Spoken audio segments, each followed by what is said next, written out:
Welcome back to the Animals at Home podcast. My name is Dylan Perrin, and thank you so much for tuning in today. Today, I'm speaking with Joe from Scaped Nature. Scaped Nature is a reptile shop in the UK, and the way I describe it in this episode is it's very much a modern take on a reptile shop. It has this sort of terrarium plant roots or foundation, and then layering on top a conventional reptile shop. So it has this feel of connecting the customer with nature and really having them understand that it's an ecosystem that you're bringing home, and that's an important part of animal husbandry. So I really love the direction Joe took his shop. So we discuss how he does that, how he manages to run the shop that way. He has some fantastic advice if you are somebody who wants to start a shop, and just in general, if you're somebody who's in the reptile hobby, which I'm sure you are, you're listening to this is just an interesting episode to kind of grasp some of the expectations that I think we as customers can start to have for reptile shops. I think that's a really important part of how we can vote with our dollar, is finding shops that are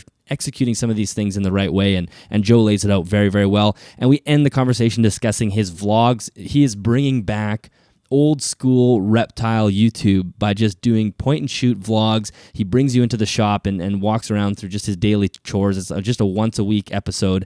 That's what he's doing right now. And to me, it feels very much 2015, 2016, and brings me back to the good old days of reptile YouTube. So if you're someone who is, no offense to other reptile YouTubers, but if you're somebody who's interested in that, in shedding some of that production value when it comes to reptile YouTube and just wanting to get back to the bare bone basics of showing us the hobby, then you'll want to watch his vlogs as well. So anyway, let's jump into the episode. Thank you very much to Liam over at Reptiles and Research for editing this episode, and I will catch you guys after. Enjoy. I think it goes without saying that Zoo Med Laboratories is an absolute keystone brand when it comes to herpeticulture. They have been a staple in reptile lighting, heating, food, decor, and enclosures. And one of the coolest parts about Zoo Med is they have a facility with over 1,500 animals, which means they're actually working with animals on a daily basis, developing products that are important to you and I. Later on in this episode, we're going to quickly discuss a Zoo Med product that is specifically designed for tortoises. Well, Joe, welcome to the podcast. Thank you for being here. Hello.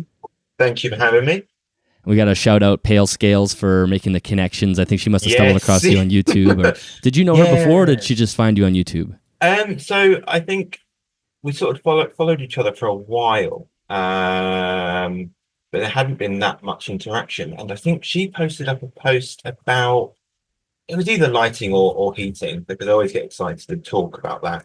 So I think I then messaged her about that, and then it just sort of spiraled from there. And yeah, now I'm here. That's how it all works. It's awesome. Yeah. And we'll talk about your vlogs and your YouTube channel and whatnot, because I think that's a pretty interesting thing that you're tackling right now. Yeah. But let's do a little bit of background. People can tell from your accent you're in the UK, but maybe just give us a background of your upbringing and how you got into reptiles, exotic keeping. Yeah, so it's one of those things. I've sort of enjoyed it for as long as I can remember, but I think it would have been my first bearded dragon. Like I think with a lot of young children, getting a bearded dragon or a leopard gecko is very exciting. But unfortunately it does sort of wear off sometimes. But I think it just sort of stuck. And then I think I was about 16 or so, and I really wanted a tarantula, but I wasn't allowed one. So I bought one anyway, and kept it under my bed. And I think I was that kid that liked dinosaurs and rocks. So it sort of, I think it probably started with dinosaurs, and then you could essentially keep these dinosaurs. And then there was lots of times. At one point I used to breed lots of like tarantulas, spiders, scorpions, isopods and things especially. And then I sort of had a break from that. I think I took a break from any sort of exotics for like maybe 3 years or so. And all of a sudden I started seeing how far everything had come on, even in that sort of small break. I started really getting into the sort of planted side of it as well. What year would that have been? Like what year kind of roughly was that break, that interval? Probably, so I'm 29, so about 10 years ago, so just around 2014, I stopped reptiles entirely. Then I did inverts for 4 years or so.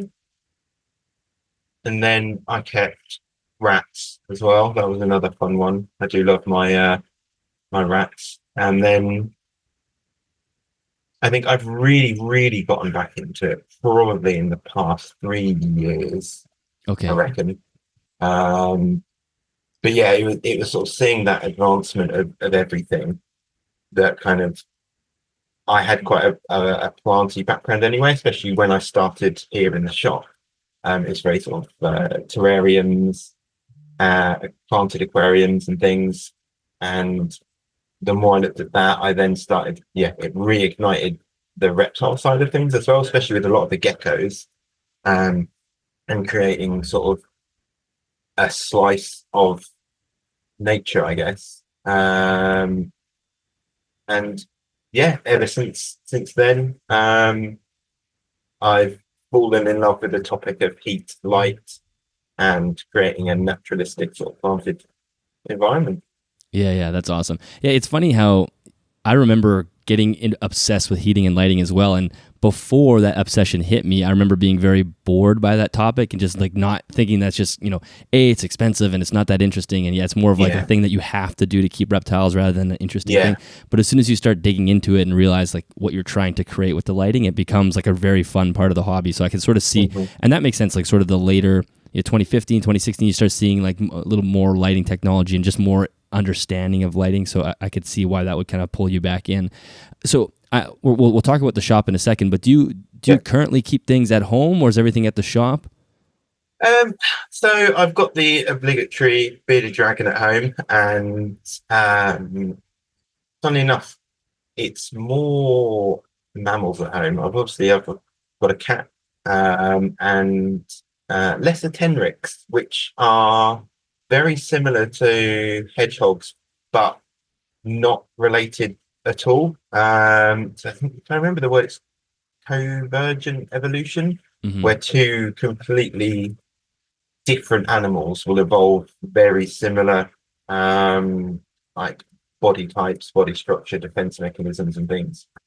So whereas a lot of the hedgehogs and things, you're sort of more Europe and Africa. Lesser tenrics come from Madagascar, but if you look at them, you'd say that's just a weird looking hedgehog. Mm. So I've got my little group of those and my rats as well, because I love rats a lot, Yeah. which is quite funny because I obviously feed them off to snakes at the same time. So it's a weird point, but I've separated How do that you do that? now. Because that's always a point of contention. Anybody who's kept rats, I've kept rats in the past when I was a kid, and they're Yeah. amazing. And it is that's a tough one for our hobby. Is that you can go buy a Mm. rat for a pet, and the rat next to it could just be bought for a feeder.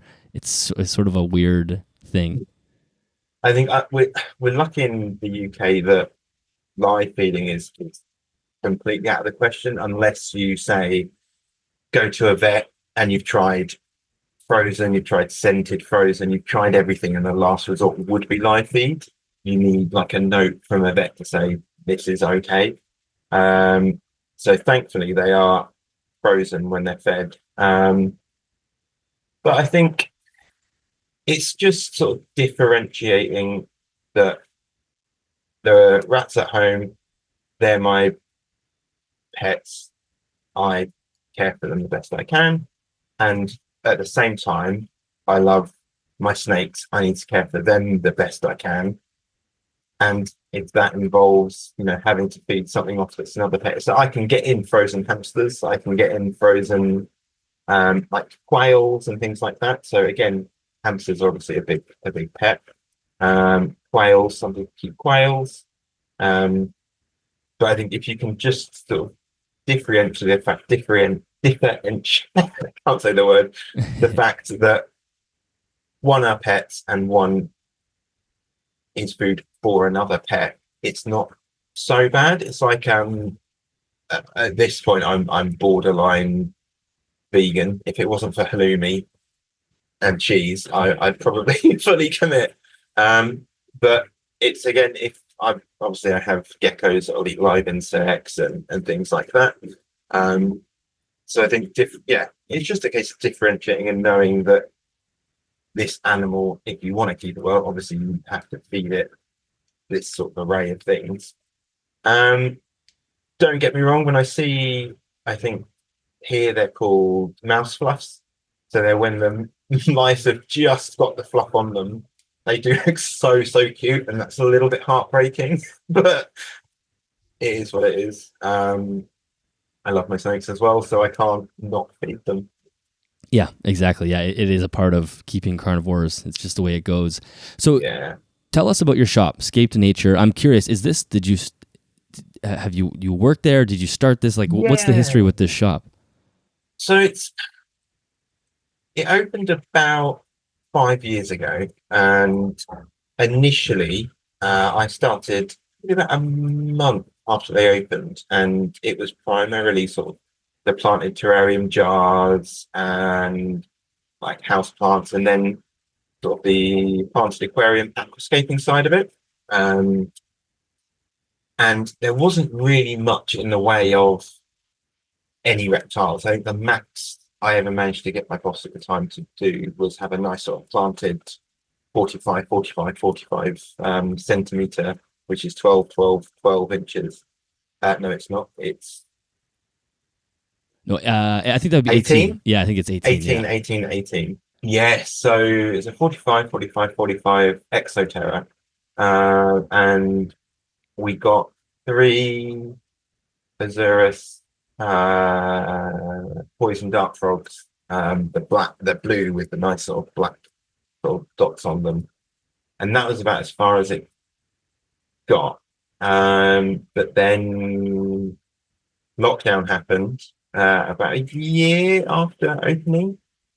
And we just managed to get the website up and running. So, like, about a month and a half before we went into full lockdown. So, I can't even remember how long lockdown lasted now. It must have been about a year on and off. But there was lots of just me coming in, posting stuff out, and dealing with all the emails and everything. And then we opened up as normal again once the world returned to some form of normacy. Normacy, that's a word. I think so. And then I think so, yeah. And then they went on holiday to Northern Ireland, which is where my old boss was from originally. And I think they went for about 3 weeks or so. And then they came back, and they were back for a few months, and then they went again, and then they came back again. And then my boss at the time said to me, "We have really enjoyed being back in Northern Ireland, and I think we're going to move there permanently. So we're going to slowly start like bringing the shop to a close." And I was like, "All right, okay." So this will be about 2 years in, I think, at this point. Um, so I just posed the question: would you consider selling the business?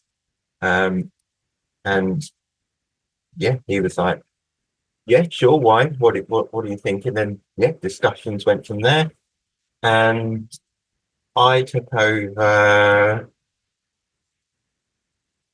this. Well, they moved back to Northern Ireland while we were still sort of negotiating, dealing with all of that as well. So I officially took over. It would have been December 2001, I think. Yeah, 21. December 2001. Yeah. Um, and initially I kept the theme of having the terrariums, having the planted fish tanks, and then introducing a much sort of smaller section of the reptile bits.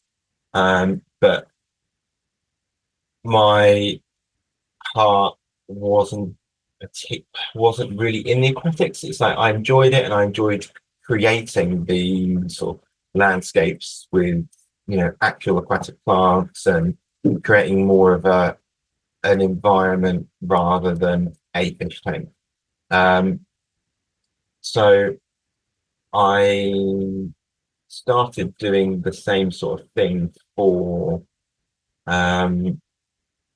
stuff like royal pythons or ball pythons, and then started doing it for the bearded dragons and leopard geckos, and then it just sort of spiraled from there.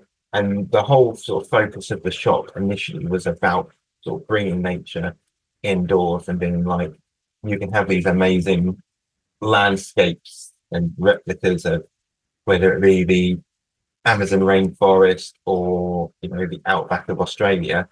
You can create this in your home, and pairing that sort of idea with the reptiles and being like, you can have this beautifully laid out, enriching, naturalistic environment for a royal python or a gecko, etc., etc.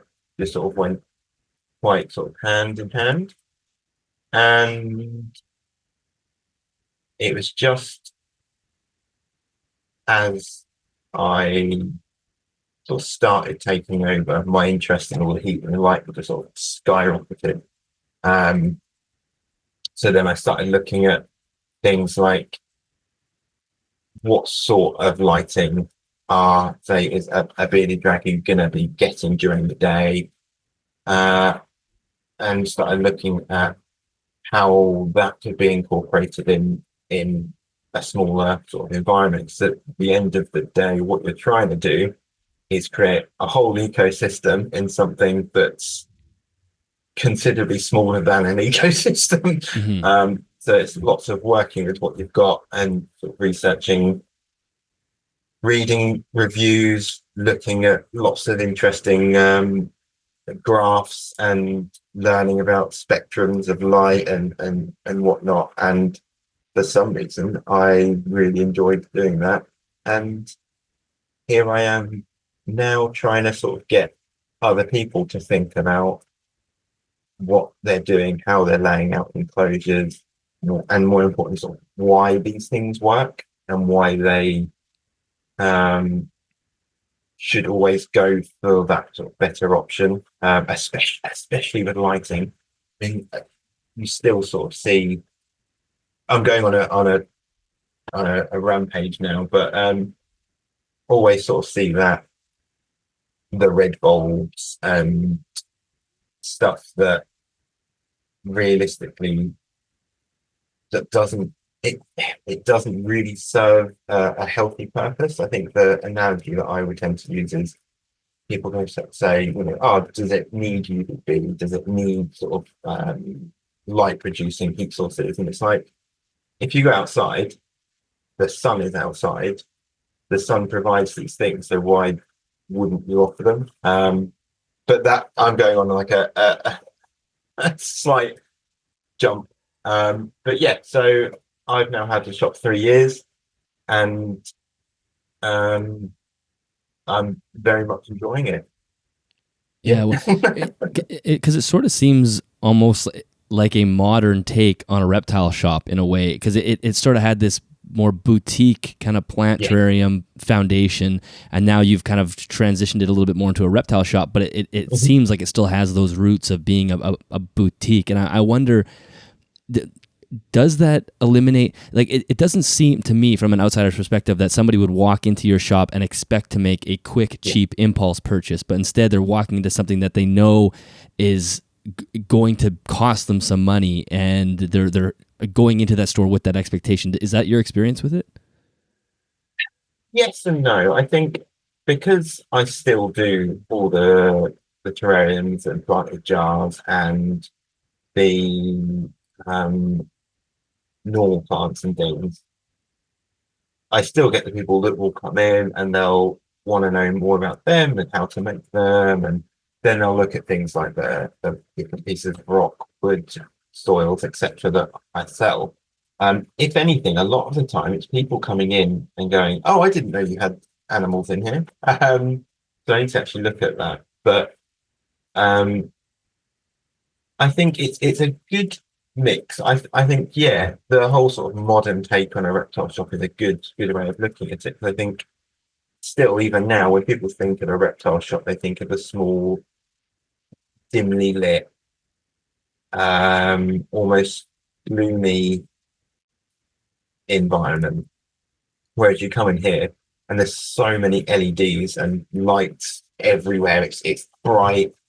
It's I like to think inviting. So yeah, I think I like yeah, it is I would yeah look at it as a modern take, sort of maybe even like the next generation of keepers. I think I've noticed a lot of the people that are coming in are going from that sort of no UVB ceramic only heating and starting to get UVB LEDs, light producing heat sources.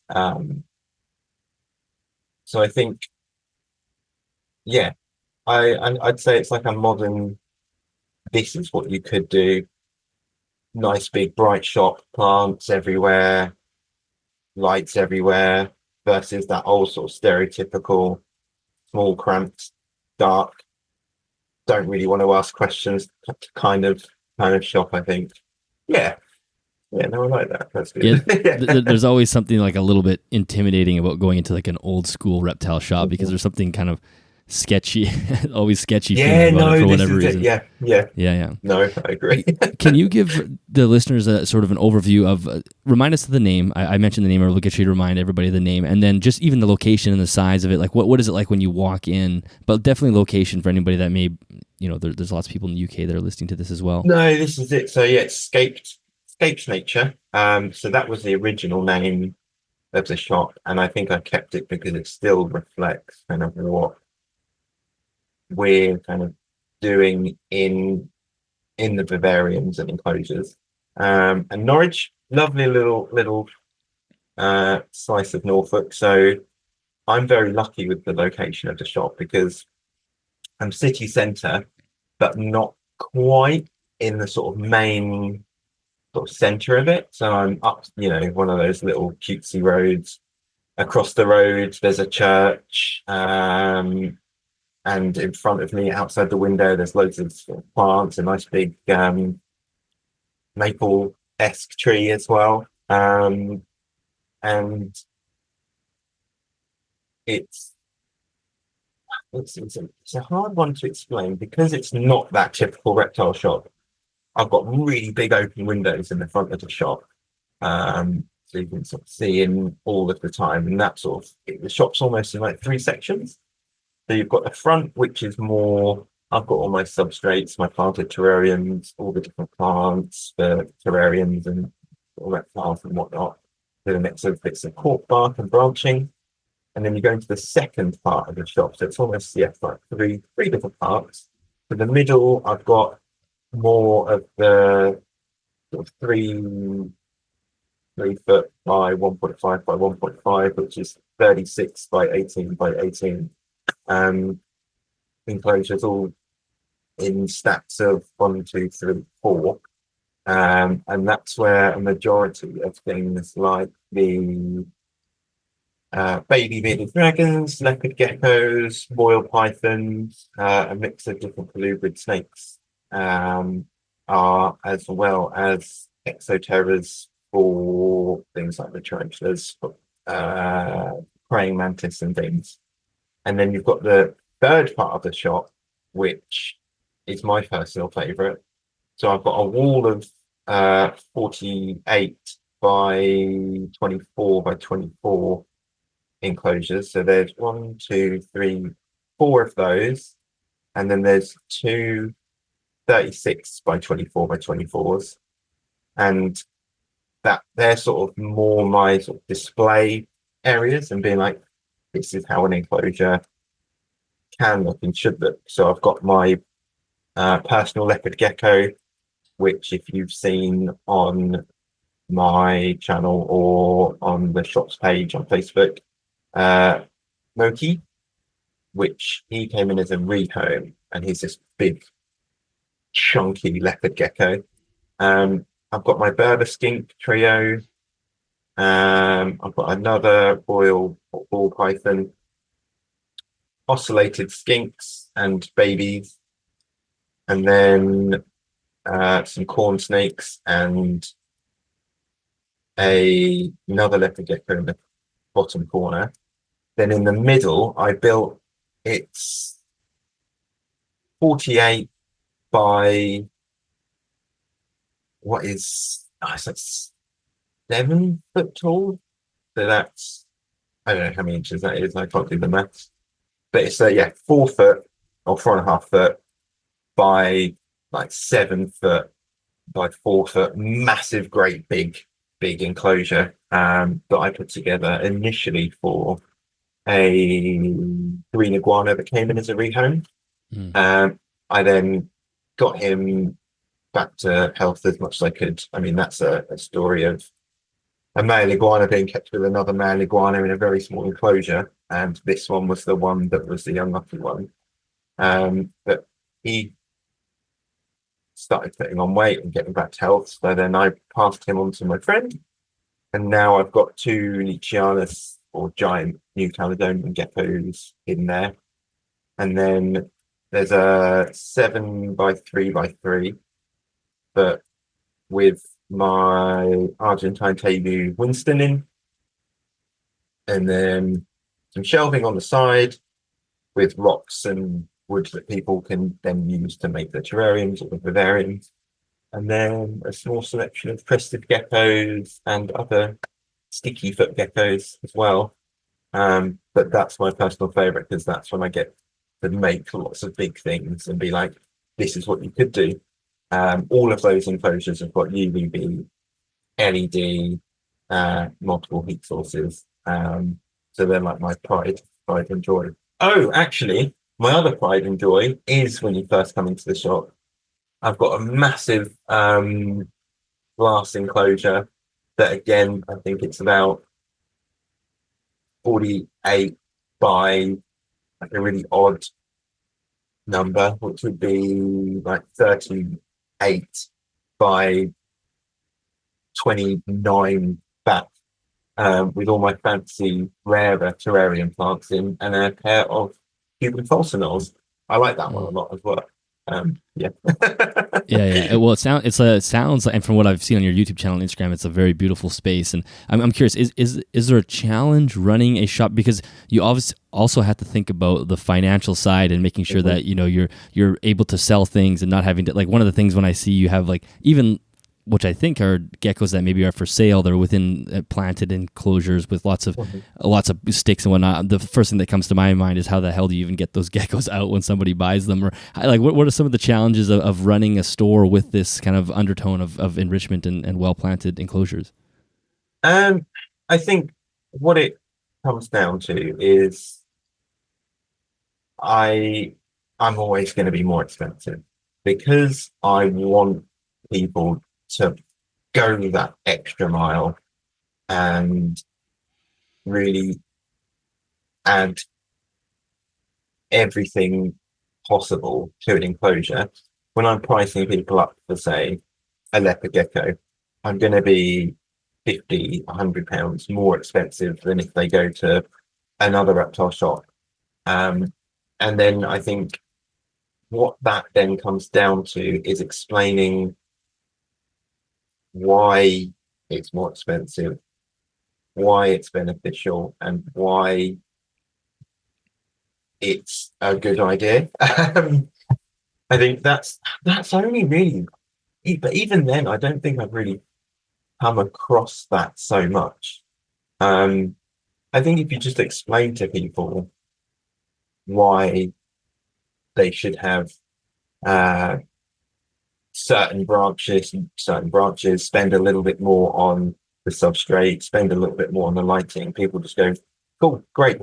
What I think I find harder is more when it's people's second, third reptile and they haven't been to the shop, and I'm saying something completely different to what they've been told by other places or their friends or whatever, that's when it gets a little bit more difficult, because it's almost like I have to say, sorry, you're not keeping your reptile properly, but if you do this, and this, you'll do much better. And from my perspective, I'm doing a good thing and saying, this is how you can improve this is how you can improve that.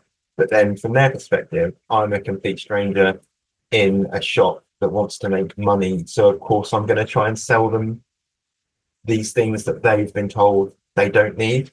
Yes. Yeah. Which I think that's where the most common thing is, trying to put it in a way that doesn't make me look like I'm just trying to sell them stuff they don't need.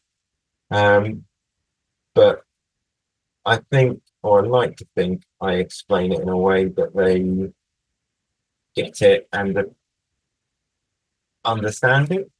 I'm lucky in the fact that I get on well with the majority of my customers, and a lot of the people that come in have come in and said, "Oh, so and so told me about you, and you can look at my enclosure and see what can be upgraded," and things like that. So I think because I've stayed very strong in what I sell to people, they then take all of that in, and then they'll go to their friends and be like, "Oh, actually, you should try upgrading to this. Go and see Joe at Scaped Nature." And then I don't have to do that part of trying to tell them, you need to do this. Because if it's their friends doing it, their friends aren't trying to sell them something. Their friends are their friends, so they're going to trust them. So I think because I stay strong, and because I have the animals in the shop set up in that way, it's more people will come in, look at it and go, okay, that is what I need. Versus again, a lot of shops that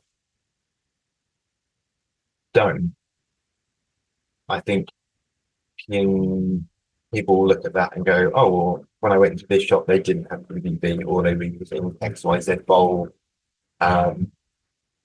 which obviously costs me more to run those enclosures and to set them up. But I want the animals in the shop to be as if they're going to be my pets, and show people, this is what you need, this is what it should look like. Plus, I think you avoid a lot of things, like, especially with, again, royal pythons, ball pythons, if they're going from like a rub or a stack setup to a big enclosure, it is going to be a bit scary for them. But if they're going from a proper full enclosure to a proper full enclosure, you tend not to run into issues like them not eating or them being super shy and things like that.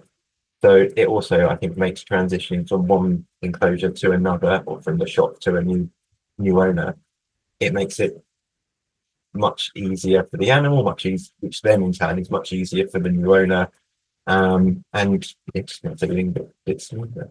Something that we've talked on the podcast a lot is the ethics of keeping tortoises. I think one of the issues many people have with tortoises is they do not nail the diet, which means the animal becomes malnourished because they overfeed fruits and vegetables, things that would be good for you and I, but not for the tortoise. Fortunately, Zoomed's Grassland Tortoise Food solves that issue, and it now comes in a crumble version, which is perfect for juveniles and small species of tortoise. This food was formulated for all stages of life by a PhD nutritionist to replicate the natural diet of grassland tortoises, which is high in fiber and low in protein. The product contains coarsely ground timothy, miscanthus, and alfalfa grasses to provide important long stem fiber. It is made with enticing fresh endive, escarole, and dandelion greens, and it also contains a source of live and viable naturally occurring organisms. These probiotics help maintain digestive health, which is crucial for hindgut fermenters like tortoises. Zoomed's Grassland Tortoise Food Crumbles is perfect for all grassland tortoise species. For more information on this or any other Zoomed product, make sure you head to zoomed.com or check out the link in the show notes or the YouTube description.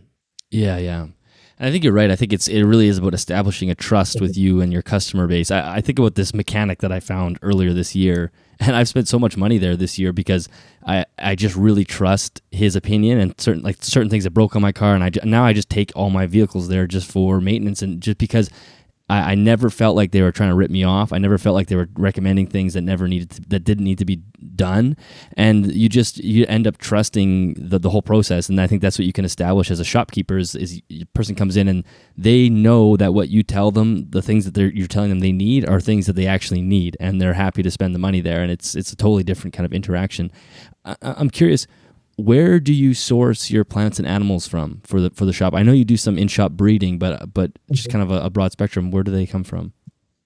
So I'm pretty picky. So the things like my bearded dragons, I've got one friend that I trust that he keeps them in a way that I want them to be kept, and they're always fantastic eaters. They'll eat their salad and greens.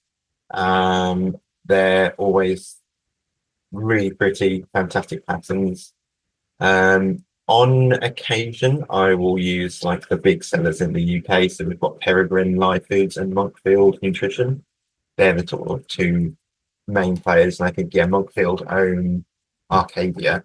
And occasionally they'll get something in that I kind of want to work with, or something that a customer has seen, and they will come to me and say, "Can you get this?"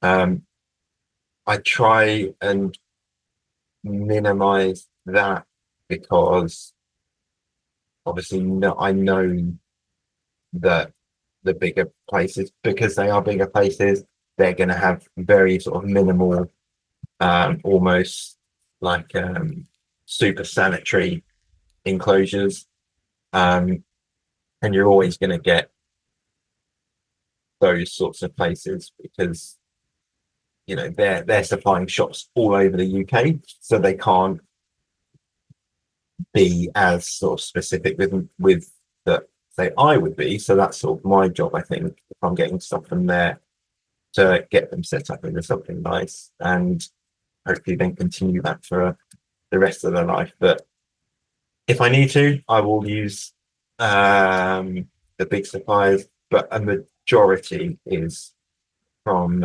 either customers that I trust or other shops, in fact, that I trust. There is a few shops across the UK that I know if I go to them and they've got something that either I want to get in or a customer wants, then I can trust them, which is always handy. But yeah, I am picky, and that does affect obviously the selection per se that I have. Again, I try and avoid having snakes in racking systems, which obviously you can go into some shops and they'll have the hundreds of different royals that you can choose from, or ball python of every color, morph, age, size, etc. Whereas I think I have approximately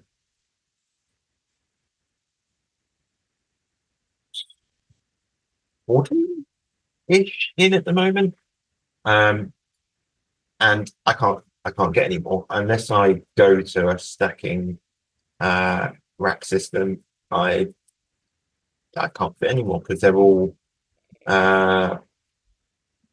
mostly in 3 foot 36-inch enclosures, with all the heating and UV, etc. Because I would, it's not that I wholeheartedly say you cannot keep a snake alive in that sort of system, but I'd feel weird saying to someone, "You need this, and this," and they go, "That's great, we've got that set up. Can we look at the snakes?" And then I go over to a big stack of tubs. So just pull out a tub with a a snake in it with just a hide, a heat mat, and whatever, it, I don't know if it would then almost people will be like, well, I spent all this money on all this stuff that you said I need for this snake to thrive, but you've just pulled it out of a drawer. So Yeah.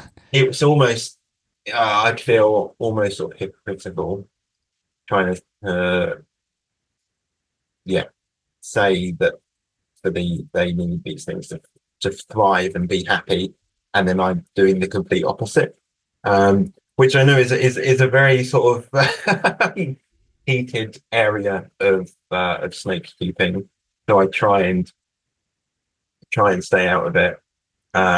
No, but it's so true. Like that is such a easy way to erode trust, I would say, is to have someone sell them $500 or $600 worth of equipment and then go to the back room and pull it out of a plastic drawer, or especially if they can see you do it, then you think, how can they trust that they didn't just get, it's like, again, to go back to the mechanic thing, that you're suddenly getting new wiper blades and an air filter and all these different things you didn't actually need. If the shop isn't doing it, it's kind of hard to make that sale to the customer.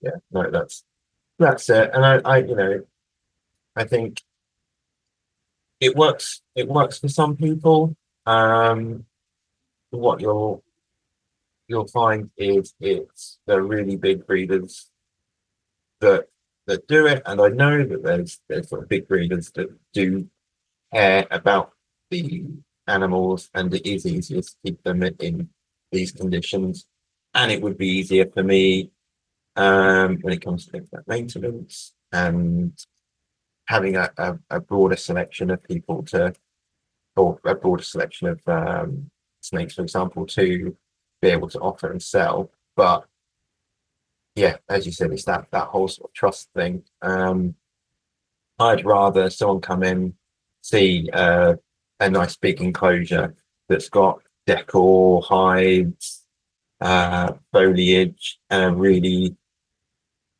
active, friendly snake that you can just pick out, handle, and pop back, and it's great fun for the snake and the new owner, and then they're going to keep it in that way, I think. But there's always pros and cons to everything. I would just say I'm not personally a fan of tubs. Yeah. No, I think it's a good point. Are there? I just thought of this. I know that you do obviously sell lots of plants as well. Are there any species of plants or types of plants that you sell that you and utilize in reptile enclosures that you don't see very often being used? Like, are there some gems of plants that you think people should use more, or people should know about, basically? Yeah, I think so I learned this from a friend. She was always a herpetologist, and we were talking about crested gecko enclosures and the purpose of the plants that are in there. And there's, I don't know what you guys would call it, but it's an umbrella tree. In fact, I can go and grab it. Hang on. Yeah, please. Oh yes, So yeah, it's, Shapila. Yeah, is that? yeah, that's it. I think this is great. It fills so many different uses in like whether it's a crested gecko, gargoyle gecko, day gecko, etc. Because you've got all this nice foliage, so you can create nice sort of points that the gecko can hide under and feel safe. But these leaves collect water droplets really well as well. So when you're spraying down the enclosure, because of, I think it's to do with the type of coating on the leaves. It's like kind of like a waxier, almost like a thicker leaf. Yeah. This is it. So then that stays on there, so they can drink from it easily. It's a nice strong plant, so if they do jump on it or land on it, it stays nice and robust. I use that in basically everything now. Just because it fills so many different purposes in a gecko's enclosure. Do you just are you just mindful of snipping it, kind of trimming it at the top as it grows up to the ceiling? Yeah, so that's the one thing I found is customers come back and go, it's grown like a foot in like a really short period of time. What do I do? Um, so I just say to them, you can cut it at the top. If you put it in water, usually it will then root, and then you can just replant it. So then you're basically got an infinite supply of them. Mhm. So that's quite handy. But yeah, if people have got a smaller enclosure, just cut it, cut the top off, and it responds really well to that. Yeah. Yeah, that's cool. Yeah, I've definitely used that plant as well. Mhm. I'm curious about your customers as they walk in. I can imagine broadly you probably have two types of customers. A customer who I was just sort of privy to listening to. You had a customer walk in while we were recording this who seemed to have a really good, deep knowledge of what they were getting into and understanding the Mhm. equipment and the care and whatnot. And then I'm sure you have customers who walk in who probably have absolutely no understanding of what they're about to get into. Do you have a Mhm. preference? Like, do you prefer them to come in with some kind of knowledge, or do you get upset if they come in without any knowledge? No, I think I don't really have a preference because for me, if they come in with knowledge, then I can talk to them about um, things at almost like a higher level, and they can ask more interesting questions, which means I then get excited, which means they then get excited. So Hmm. that's always a nice interaction. And then the customers that come in and don't know anything, I then get to go back to the basics and tell them about all the basics and you know why we want to use UVB, why we want to use X, Y, Z.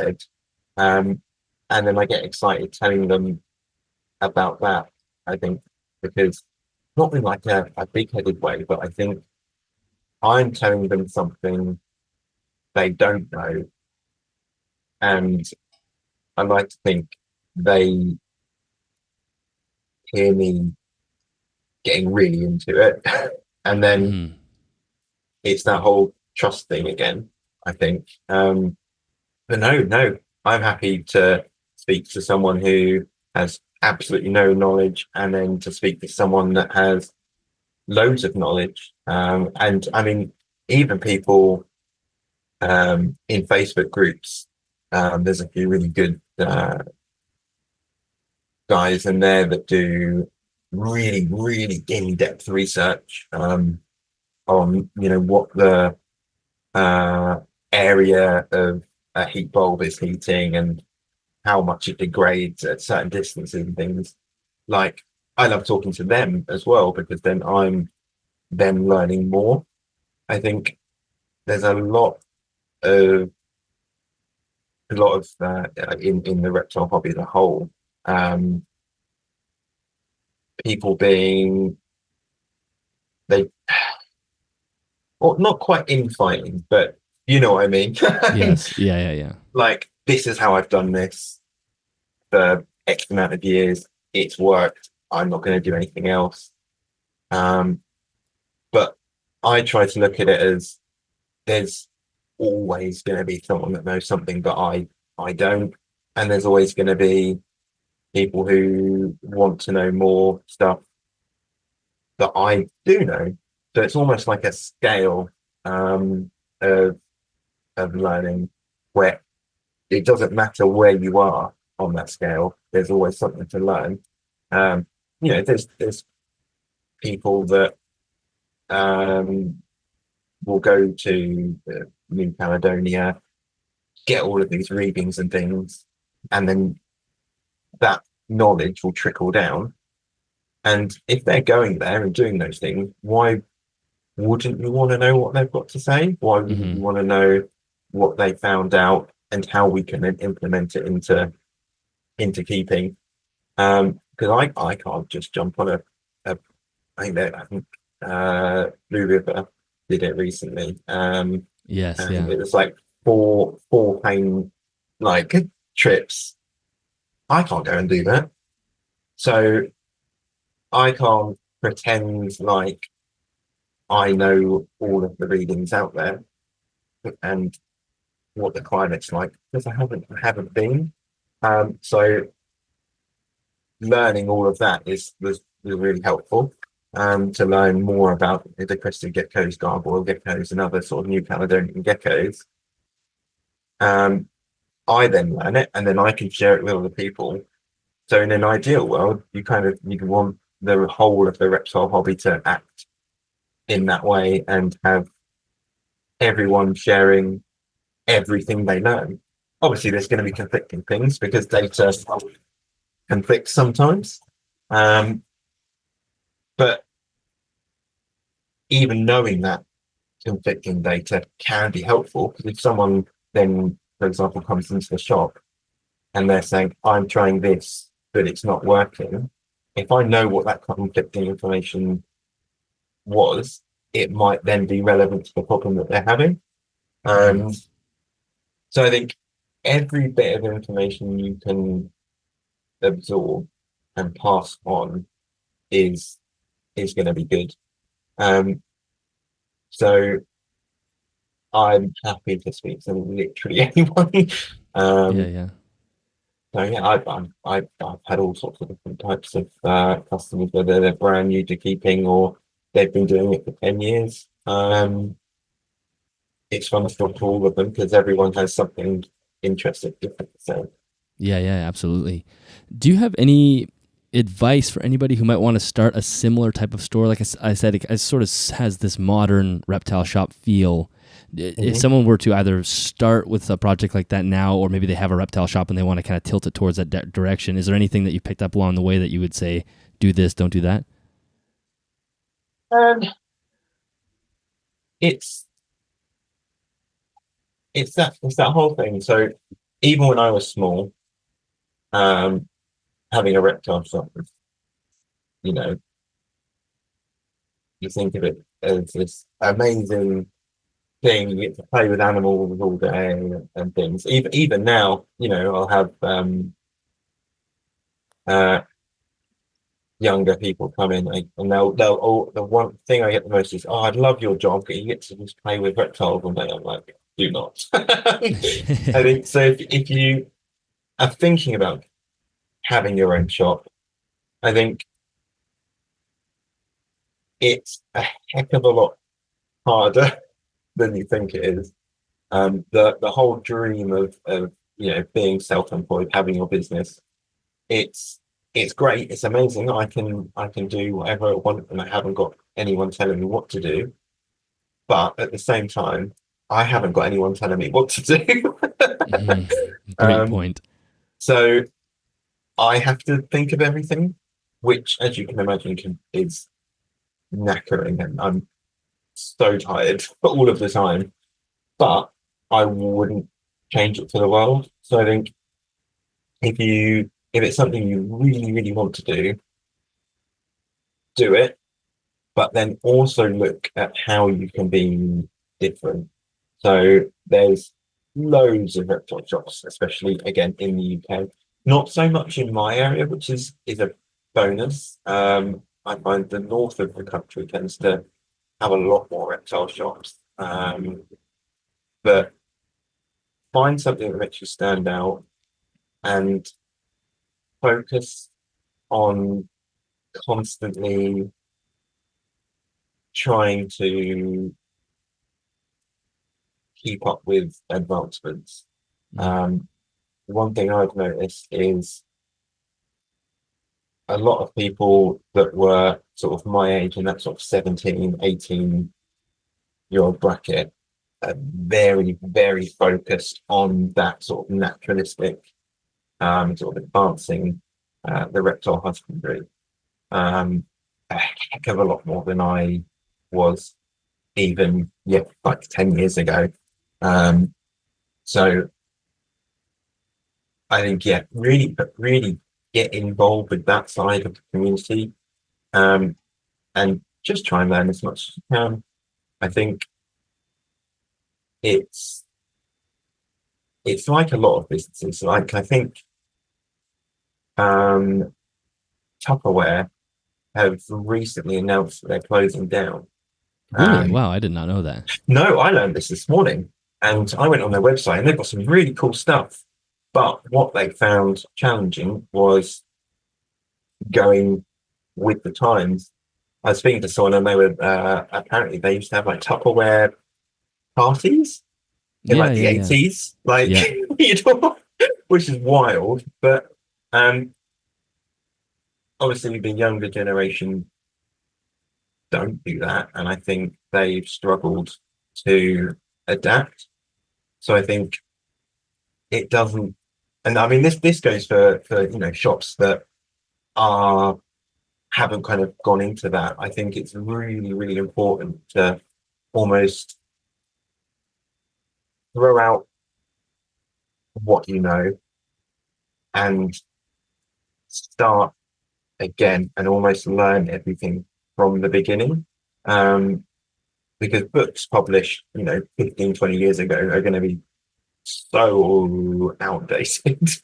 yes, um, and everything that we used to think would work, like, the red bulbs and some of the old sort of lighting equipment and tank sizing and substrates that used to work have almost become obsolete, and everything's moved on. Even I think it's the same for everything. If you look at phones mm, 10 years ago, completely different to how they are now. And it's the same for the reptile world. Um, I mean, Arcadia, for example, have brought out their Luminize product in the sort of last year and things, and that's a game changer. Um, I think, yeah, if you're an older shop, I think really take a look at your heating and lighting and think about the curve of technology and keeping, because yeah, I've noticed a lot of the new keepers don't want red bulbs, they don't want um, certain substrates, they want their animals to have everything. And it's from a business perspective, if you're not selling them that, it's missed money. Um, mm, I've had customers coming in here, they've just bought, say, like a bearded dragon setup, and they were missing like pretty important things, and they'll spend £100 in here. And it's like, why didn't that shop sell them these things that are A, pretty necessary, and B, it's an extra like £100 odd. I, it boggles, but I think the suppliers are partly to blame because they stop all of this old stuff that is outdated, because the older shops still buy it. So I think it's a group effort for shops, I think, to really um, move with the times, but only do it if you really, really enjoy it. Um, I mean, it's why I don't keep many reptiles at home. I've just got the bearded dragon. If you're doing it here all the time and then you go home and you continue doing it, you burn out so quickly, and yeah, yeah. it doesn't become something you enjoy. Um, so my advice would be grow with the times, learn as much as humanly possible, and separate work. That'd be my main three points. Yeah, I think that's great advice, and I think that staying with the times is so key. I mean, I think of a totally different industry, something like the massage industry or physiotherapy or athletic therapy. Those things. If I go to your website and I want to book, like, let's say a physio appointment, my shoulder's hurting, for example, and if I go to your website and it doesn't have an online booking system, I'm just not going to use No. you, because I find it so inconvenient to have to like phone and then you're going through your calendar.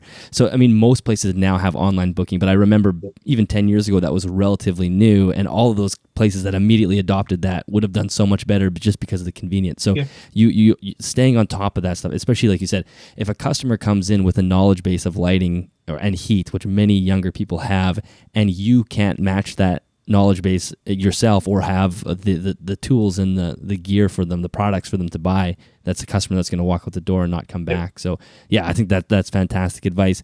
Why don't we wrap up discussing the YouTube channel and the vlogs? Because I would love to hear the plan there and kind of how that started. And one of the things for the listeners, if you have not watched Joe's vlogs, it very much feels like 2015, 2016 kind of reptile YouTube, where it's just it's like it reminds me of the good old days in a way of watching people walk through their collections. So tell me if that was intentional, and tell me why you've started these vlogs. Yeah, so it's a really weird one. So I grew up in that sort of like 2012 YouTube era of that sort of thing, and really basic to the point, especially with vlogs and like gaming channels. It was just really, really basic. And over the years, I've done all sorts of weird and wonderful videos, from gaming to vlog style to comedy. And I've always wanted to post lots of content. And I've always gotten too busy with work and other commitments like that. And so I really wanted to get back into it at some point. And yeah, crikey, I've been doing them on vlog 5 now, so it's 5 weeks. Now that the work or being in the shop is essentially the content, I was like, I'll just show people what I do. Because again, it comes down to that thing of people say, oh, I bet you play with reptiles all day. Like, no, not quite. So, when I get a delivery, it might just be live food. So I'll just record the live food. If I'm doing some planting, I'll just show the planting. If I've got new animals in, I'll show new animals. I'll talk about products that are just in the shop, but I want it to be much more like a personal walk around the shop with me type thing. Like you said, I could set up proper lighting and get a better mic, which I'm sure I will do eventually, but I don't want it to be super professional in the sense of I'm a business, this is what I sell, buy this one, etc. I'll just show what I use. I'll show you the products I like. If something new comes in and I like it, I'll be like, I got this, I really like it. Like, I got these really cool sprayers in, electric sprayers, and they're wicked, they're great fun. And because I was excited about them, I think people then also got excited about them, which I think you can't fake that and come across as genuine. So I mean, there's loads of products I don't stock because I don't like them. I wouldn't use them. But yeah, I think it's just another way of showing people what I do. It's just a bit of fun, and I've really enjoyed doing it.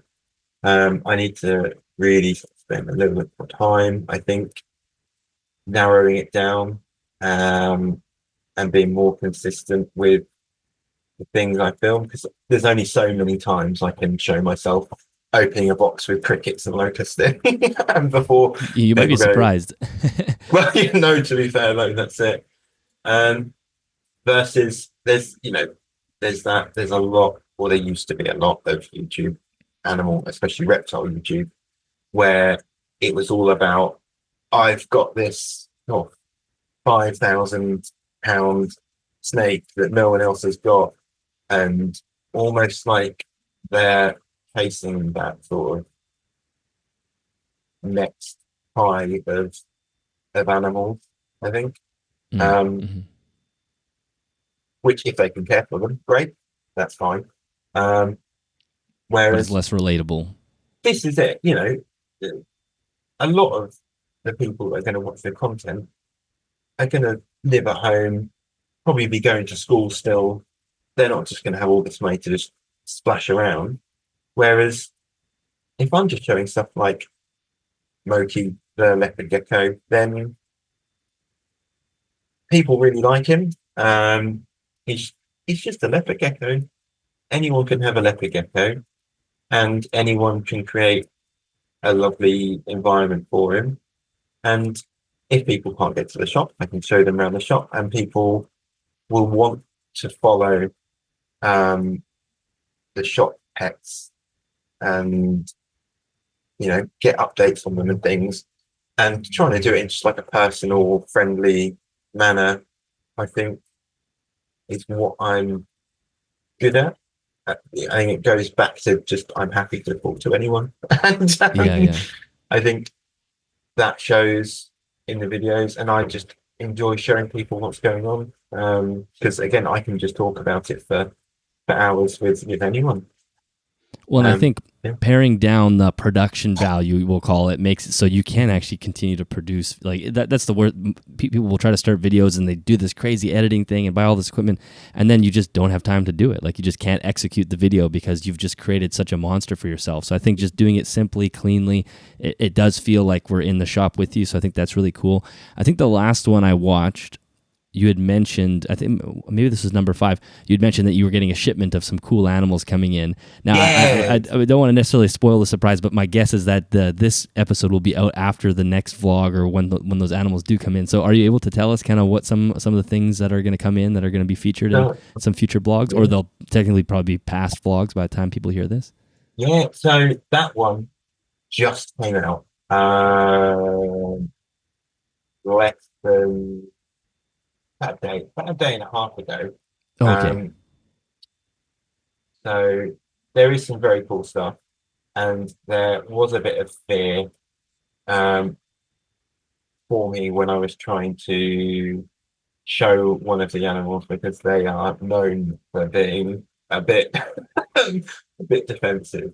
Um, but there's a few. Again, it's more realistic animals in the sense of it's a small amount and it's stuff that people can have access to without needing to go exceptionally overspending and things. And I think again that just adds to it. But there is some very cool stuff, product and animal wise, that came in. And I did title the episode aptly, but you'll have to go and have a look to see what So it's is that titled. vlog number 6? So that's number 5. So Oh, that's number 5. Okay. yeah, I think. Hang on, now I'm concerned. So I've done this once. I once uploaded the wrong number on there. Yeah, shop for vlog 5. So it's been up 1 day and 4 hours. Okay, so I haven't seen that one yet. So people, when they go look after, they can go watch that one to see what we're talking about. And once I'm off this podcast, I'll go watch it myself. I'm very curious to see. But yeah, I think it's great. I love to see that not stretching the production value, like I said, to a point where it just becomes almost inauthentic because it seems like you're trying to be somebody that you're not. Like yours is very simple, cut and dry, and I think that's great. So anyway, Joe, this was a fantastic conversation. I love the direction you've taken your shop, and I hope that it's more of like a template for people who are either owning shops now or want to do it in the future. I think that kind of boutique, kind of modern reptile shop is where we are in our hobby right now. We're ready for that, and I think that you've kind of done a great job. And for people that want to see the shop, go watch the vlogs. They're there, and you can get an idea of what it looks like. Can you let everybody know where you can be found online? Like, please let us know about the YouTube channel, Instagram, websites, anything like that. Yeah, so everything is the shop title. So on Facebook, if you just type in Scaped Nature, it should bring it up. Same with Instagram. And same with YouTube as well. But a lot of the time I'll post the videos on a link on Facebook anyway. And then on the Instagram page, that is just at Scaped Nature, then there's a link to my personal Instagram as well. I'll occasionally chuck something up. as like a behind the scenes type thing. And that's just the zoologist. But if you go to the Scaped Nature one, you'll see it on there. Yeah, I think that's it. I've had a play with TikTok, but I think I'm past to that age. Yeah, I I've done can't. the same thing. Yeah. I've tried it like 2 times to start it. I'm like, can't do this. No, this is it. Yeah. So maybe I'll try again one day, but for now, I'm avoiding that one. Yeah. Fair enough. Well, and of course, I'll make sure that's all in the show notes for folks. They can go there right now and check it out. Joe, thank you so much for coming on the show and being a guest. This was a blast, and thanks to Pale Scales again for connecting us. If you don't follow her on Instagram, I'm sure many of you already do, but go give her a follow too. Thank you for being here, Joe, and we'll have to do another one again in the future some point. Yeah, no, absolutely. Thanks for having me, and yeah, thanks Pale Scales for linking us both up. All right, that is the end of that episode. Joe, thank you so much for being a guest on the show. I had a blast chatting with you, and like I said through the intro, I'm really excited about this concept of this modern reptile shop. And I've had other shopkeepers on the channel as well who are kind of doing similar things, and I think that's just the direction we want to see reptile shops going. This more of this boutique terrarium plant vivarium feel. So when you walk in, there's sort of an expectation that there's going to be you're going to have to spend some money to come home with something, and that it's an ecosystem package that's coming home, not just simply the animal. And I really love that. And so if you are a reptile shopkeeper, or you're somebody that's wanting to do this, I hope that's a direction that you would consider running as well. And like I said through the intro as well, as a customer, me and probably you, unless you own a shop, that's how we can start to help propagate more shops like this, is find those gems in your area and utilize them, spend your money there. And that's one way we can promote better herpetoculture on the commercial side. Thank you so much to Custom Reptile Habitats for sponsoring this episode of the podcast. You can find links to them in the show notes as well as the YouTube description. Thank you to every one of my Patreon members. You can find more information on patreon.com/animalsathome. There you have early access to episodes and the opportunity to submit questions to upcoming guests, but also your support helps the show get produced, which I am so grateful for. And if you are looking for more information on the podcast, you can head to animalsathomenetwork.com. You can also leave us a review on iTunes or Apple Podcasts as well as Spotify. And by the way, if you're watching on Spotify, or just so you know, if you do watch on Spotify, you can watch for free. But I'm using the word watch because you can watch the video version of the podcast on Spotify as well. And that's something you can only otherwise do on YouTube. So I think that is it for this one. I have some amazing episodes coming up. I cannot wait to share it with you guys. I will catch you in the next episode.